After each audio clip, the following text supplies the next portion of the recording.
Hey guys, it's Miss Shankles back here, and we are in the Phantom Tollbooth today, looking at chapter 13 that we're going to read together. If you remember yesterday, Milo's goal in the Silent Valley was to try to steal a word and bring it back to the people of Silent Valley, and they were going to put it in the cannon and get back all the words again.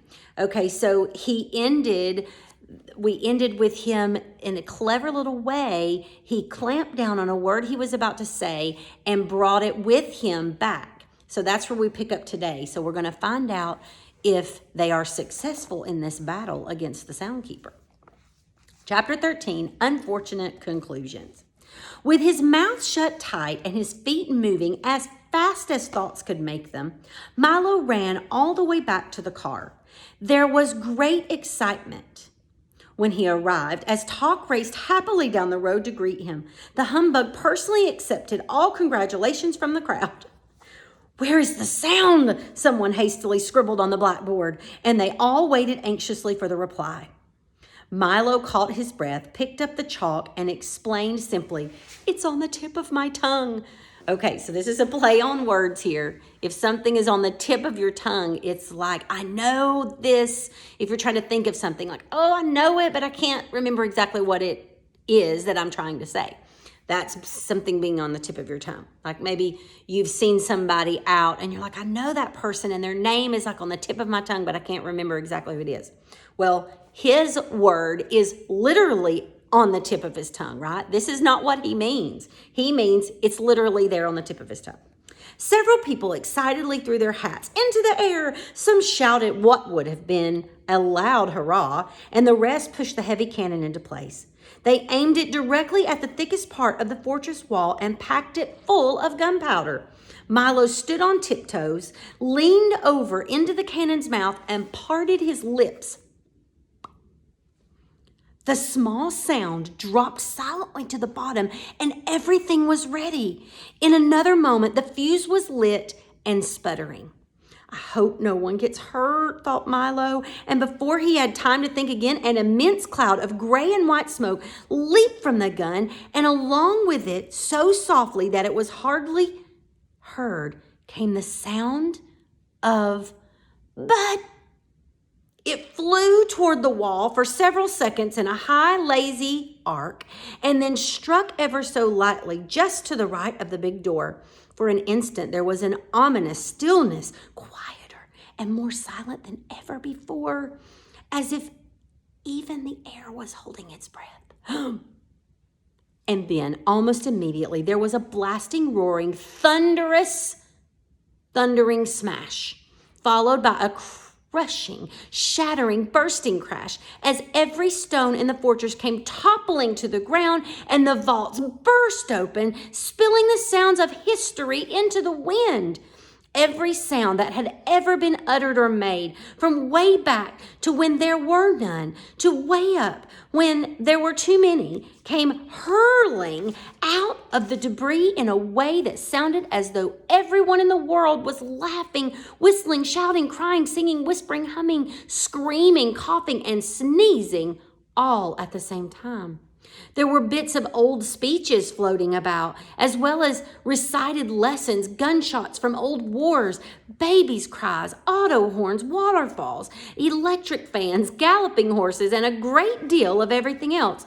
For a while, there was total and deafening confusion, and then almost as quick as they'd come, all the old sounds disappeared over the hill in search of their new freedom. And things were normal again. The people quickly went about their busy talkative business, and as the smoke and dust cleared, only Milo Talking Humbug noticed the Soundkeeper sitting disconsolately on a pile of rubble. "I'm terribly sorry," said Milo sympathetically as the three of them went to console her. "But we had to do it," added Talk, sniffing around the ruins. "What a terrible mess," observed the humbug with his knack for saying exactly the wrong thing. The Soundkeeper looked around with an expression of unrelieved sadness on her unhappy face. "It will take years to collect all those sounds again," she sobbed. "And taken even longer to put them back in proper order. But it's all my fault, for you can't improve sound by having only silence. The problem is to use each at the proper time." As she spoke, the familiar and unmistakable squinch, squanch, squinch, squanch of the Den's heavy footsteps could be heard plodding over the hill, and when he finally appeared, he was dragging an incredible large sack behind him. "Can anyone use these sounds?" he puffed, mopping his forehead. "They all came over the hill at once, and none of them are awful enough for me." The soundkeeper peered into the sack, and there were all the sounds which had burst from the vaults. "How nice of you to return them," she cried happily. "You and the doctor must come by for an evening of beautiful music when my fortress is repaired."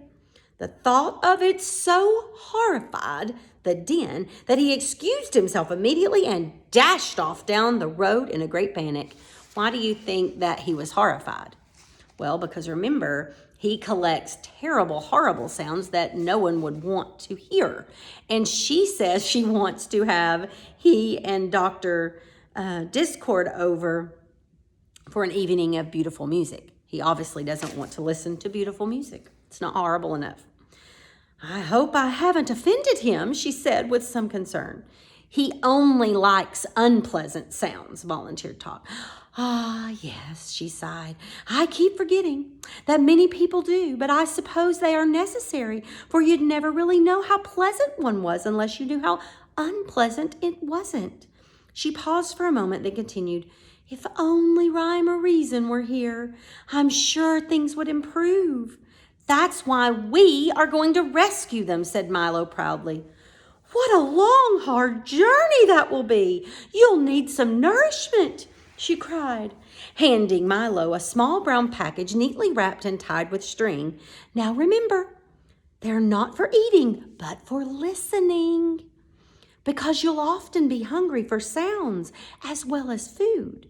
Here are street noises at night, train whistles a long way off, dry leaves burning, busy department stores, crunching toast, creaking bed springs, and of course all kinds of laughter. There's a little of each, and in far-off lonely places, I think you'll be glad to have them." Okay, now I want you to think about a couple of presents that have been given to Milo. Okay, so when King Azaz sends him off, what does he give him? A box of all of the most important words, right? When he meets Alec Bing, Alec gives him, remember Alec Bings teaches him all about perspective and point of view. He gives him a telescope to see with. And then you have here the soundkeeper giving him sounds that are very important. So all of these presents or gifts that he has given are very important to the people who gave them to him. "I think you'll be glad to have them." "I'm sure we will," replied Milo gratefully. "Just take this road to the sea and turn left," she told them. "You'll soon be in Digitopolis." And almost before she had finished, they had said goodbye and left the valley behind them. The shoreline was peaceful and flat, and the calm sea bumped it playfully along the sandy beach. In the distance, a beautiful island covered with palm trees and flowers beckoned invitingly from the sparkling water. "Nothing can possibly go wrong now," cried the humbug happily. As soon as he had said it, he leaped from the car as if stuck by a pin and sailed all the way to the little island. "And we'll have plenty of time," answered Talk, who hadn't noticed that the bug was missing, and he too suddenly leaped into the air and disappeared. "It certainly couldn't be a nicer day," agreed Milo, who was too busy looking at the road to see that the others had gone, and in a split second, he was gone also. He landed next to Talk and the terrified humbug on the tiny island, which now looked completely different. Instead of palms and flowers, there were only rocks and the twisted stumps of long-dead trees. It certainly didn't seem like the same place they had seen from the road. "Pardon me," said Milo to the first man who happened by. "Can you tell me where I am?" "Pardon me," replied the man. "Can you tell me Who? I am. The man was dressed in a shaggy tweed jacket. That's like a tweed is like a material it's like a thick material that generally like your dads may have some sports coats that might be made out of tweed, or you guys may have coats that have been made out of tweed. It's just a thick, shaggy, sort of shaggy type material. The man was dressed in a shaggy tweed jacket and knickers, or pants, with long woolen stockings and a cap that had a peak both front and back. So that means he had a ball cap, similar to a ball cap peak in the front and then one in the back as well. Strange kind of hat. And he seemed as confused as he could be. You must know who you are, said Milo impatiently. You must know where you are, he repeated with equal annoyance. Oh dear, this is going to be difficult, Milo whispered to Talk. I wonder if we can help him. They conferred for a few minutes, and finally the bug looked up and said, Can you describe yourself? Yes, indeed, the man replied happily. I'm as tall as can be. And he grew straight up until all that could be seen of him were his shoes and stockings. And I'm as short as can be. And he shrank down to size to the size of a pebble. I'm as generous as can be, he said, handing each of them a large red apple. And I'm as selfish as can be, he snarled, grabbing them back again. I'm as strong as can be, he roared, lifting an enormous boulder over his head. And I'm as weak as can be, he gasped, staggering under the weight of his hat. I'm as smart as can be, he remarked in 12 different languages. And I'm as silly as can be, he admitted, putting both feet in one shoe. I'm as graceful as can be, he hummed, balancing on one toe. And I'm as clumsy as can be, he cried, sticking his thumb in his eye.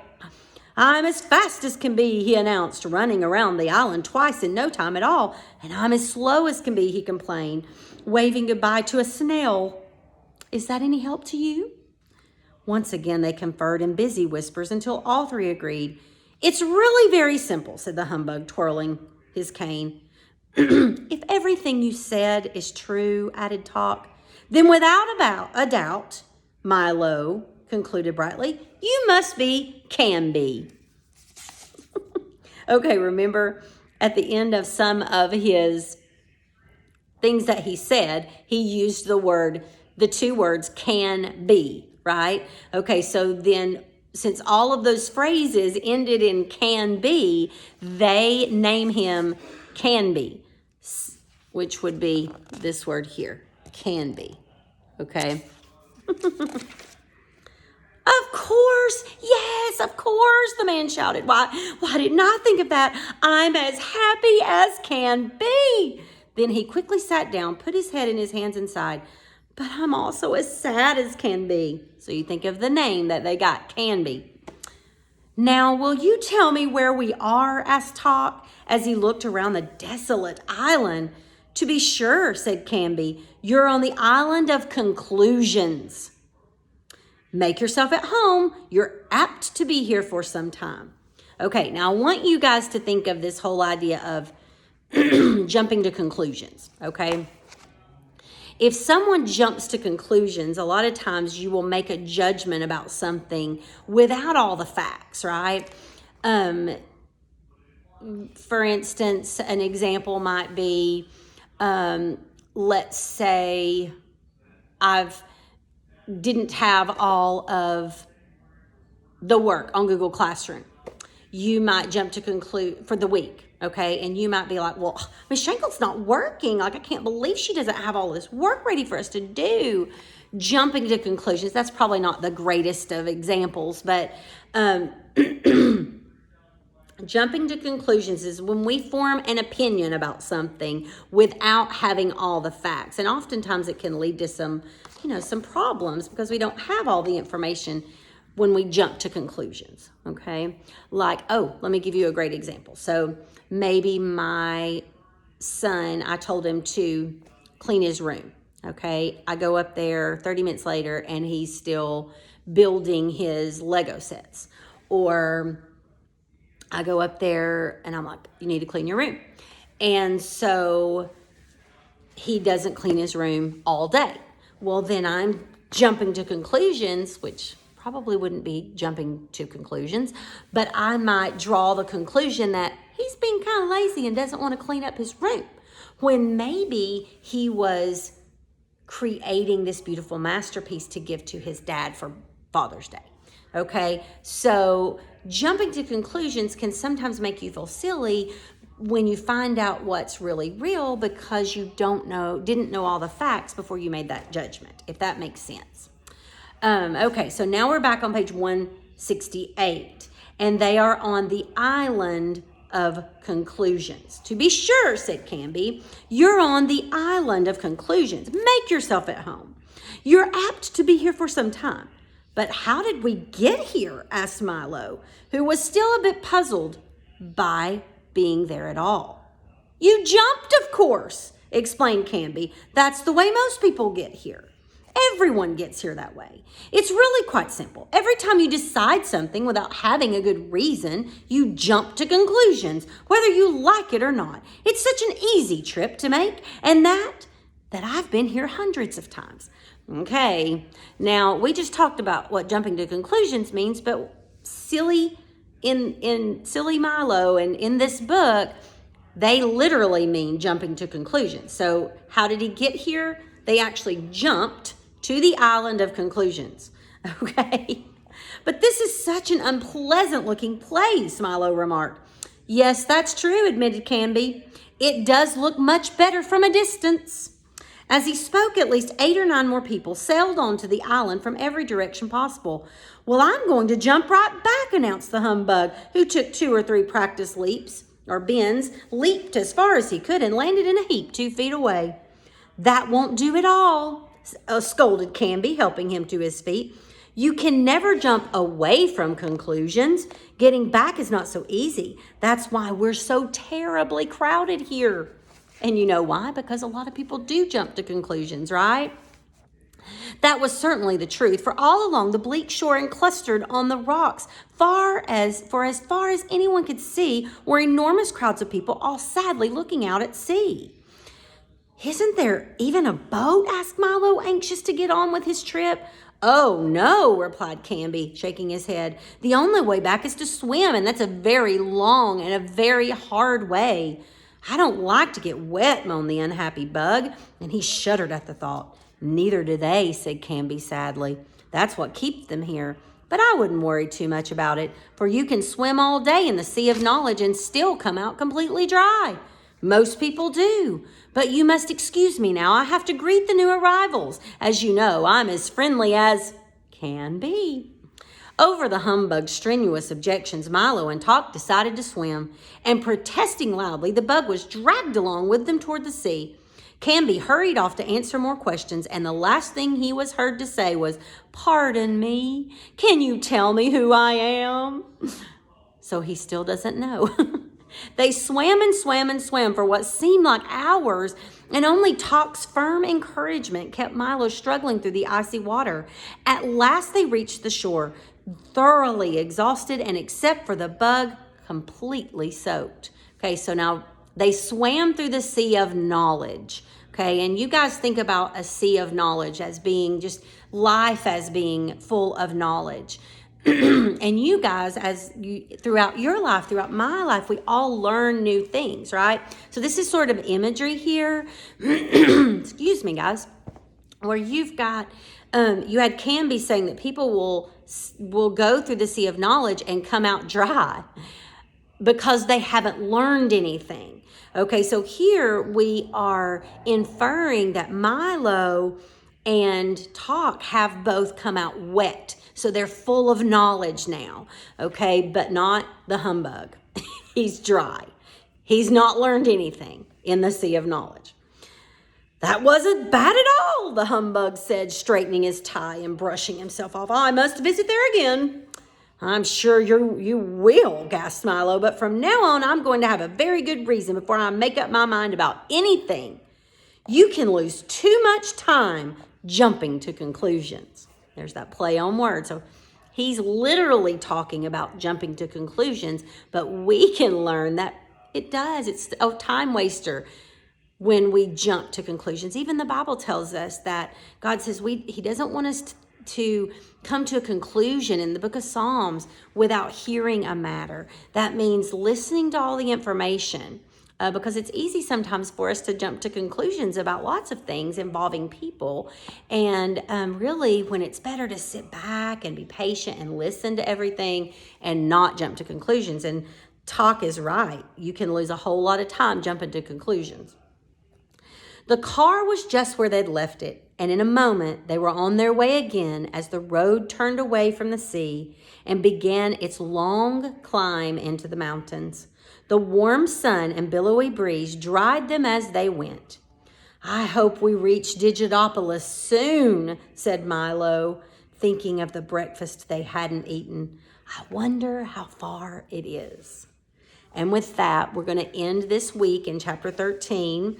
And we will get to finally meet some characters that we've been told about next week.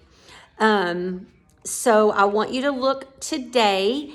You're going to have an activity in Google Classroom that you're going to do.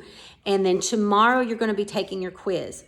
This quiz is going to be a little bit longer. And so I really want you to use your book, okay? Use your book starting in chapter 10, and the questions will go in order. Okay, so use your book. There's a lot of characters we've met, things that have happened, and so those are going to be the questions that you're going to see again on your quiz tomorrow. Okay, so you guys have a wonderful weekend, and I will see you reading again next week. We will start next week in chapter 14. So we're getting close. There are only 20 chapters. And we'll keep on moving in the Phantom Tollbooth. See you later. Bye, guys.